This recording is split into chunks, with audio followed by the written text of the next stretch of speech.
تو این ویدیو قراره یه خطای پرتکرار که اکثر مهندسای تازه کار انجام میدن رو بهتون آموزش بدم.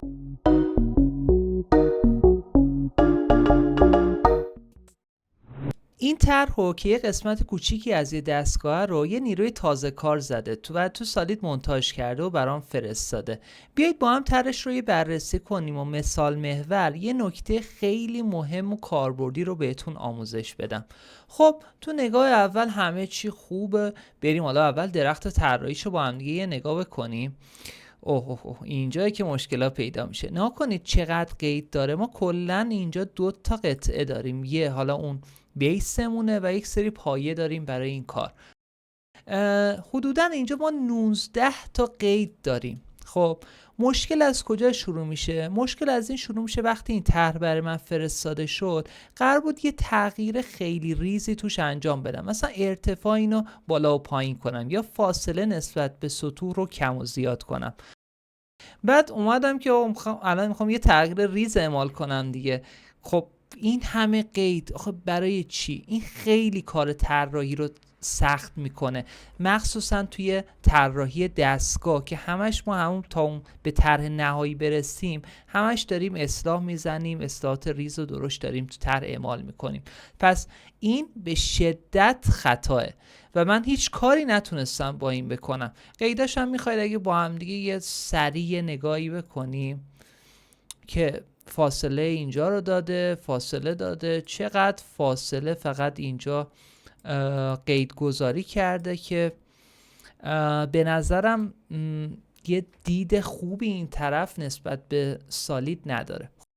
من اولین کاری که کردم این بود که کل قیدا رو حذف میکنیم چون واقعا با اینجور نمیشه رفت جلو. نکنید الان اینجا 2 تا قطعه داریم، بعد توی طرح بزرگتر که تعداد قطعات میره بالاتر دیگه واقعا هیچ کارش نمیشه کرد. پس از همون اول باید اصولی با نصب اون مونتاژ و قیدها رو توی سالید انجام داد. اول من میام یه تعدادی از این پایه ها رو حذف میکنم، یه دونش رو میذارم باقی بمونه. حالا دلیلش رو تو ادامه میفهمید.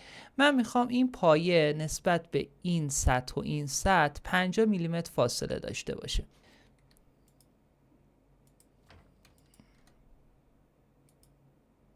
قید اول اونو میذاریم. اینجا هم نگاه کنید من میخوام مرکز به مرکزش این فاصله رو داشته باشه، سنت تو سنترش. میزنیم 50 میلیمتر. اینم میزنیم. دوباره رو این به صورت پیش‌فرض رو این هست میزنیم 50 میلیمتر. در واقع من کل این کاری که این نیروی تازه کار با 19 تا قید زده رو به نظر من فقط 3 تا قید نیاز داره، از این وجه، از این وجه و ارتفاع.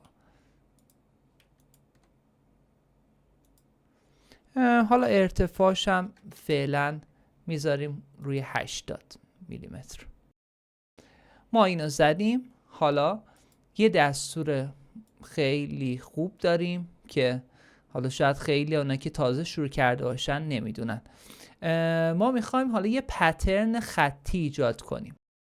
تو این راستا دایرکشن 1 مونه، دایرکشن 2 مون تو این راستا. توی دایرکشن اولمون 2 تا داریم، توی دایرکشن دوممون همونجور که تو طرح اول دیدید 3 تا پایه داریم. محصولی که قرار پترنم کنیم این پایه است. توی دایرکشن اول این 600 میلیمتره، 2 تا 50 میلیمتر که از طرف اگه کم کنیم میشه 500.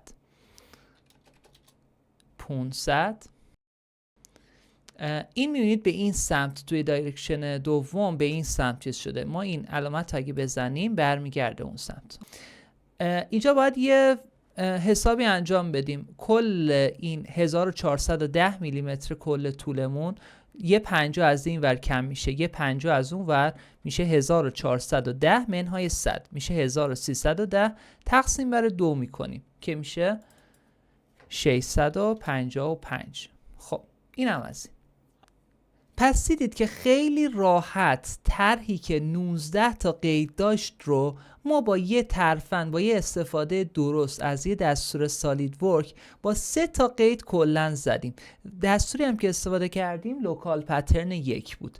خب حالا من میخوام این ارتفاع رو قابل این باشه که مثلا توی درخت طراحی وقتی که دیدم بتونم راحت تغییرش بدم. مثلا اینجا میزنم فیت هایت. خب این دیگه خیلی راحته. وقتی که من خواستم یک تغییر کوچیکی تو این انجام بدم، هر بار که چیز شد سریع میزنم روی این و گم نمی کنم در واقع اون قسمتی که خیلی برام مهمه. راحت میزنم 100 و اعمال میشه. نکته خیلی مهم این قسمت، خواهشاً تو طراحیاتون قطعات رو با کمترین قید ممکن اسمبل و مونتاژ کنید. دلیلش چیه؟ دلیلش اینه که انجام تغییرات بشه توی سریع ترین زمان ممکن انجام بشه.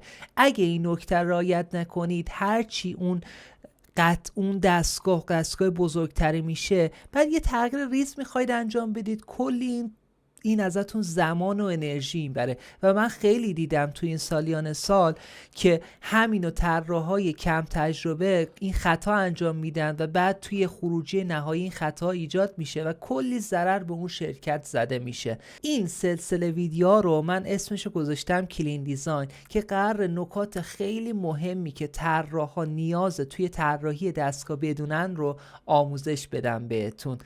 خب اینم پایان قسمت اول بود. اگه از این سگ ویدیو خوشتون اومد ممنون میشم کانال رو سابسکرایب کنید و برای ویدیو لایک بذارید و کامنت بذارید که این به من خیلی انرژی میده.